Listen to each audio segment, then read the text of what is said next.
Basta Batas. Basta Batas. Basta Batas. Ang susunod na tanong ko, Ms. Cha, is ano po ba yung ano po ang mga ilan sa mga mahahalagang karapatan ng mga kasambahay ayon po sa batas na ito?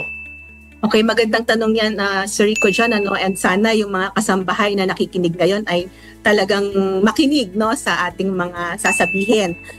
Unang-una ay karapatan nila, no, yung buwanang sweldo. So, meron naman tayong minimum wage na binibigay yung ating Regional Tripartite Wage and Productivity Boards. Halimbawa, si NCR, 6,500 na ang minimum wage ng kasambahay, no? Sa ibang probinsya ay iba naman, no, at may mga rates yan, no. At kailangan cash ang ibigay kasi minsan yung iba hindi in other forms, no, hindi cash binibigay. Kailangan may araw-araw na pahinga na may kabuoang 8 oras, di ba? 8 hours.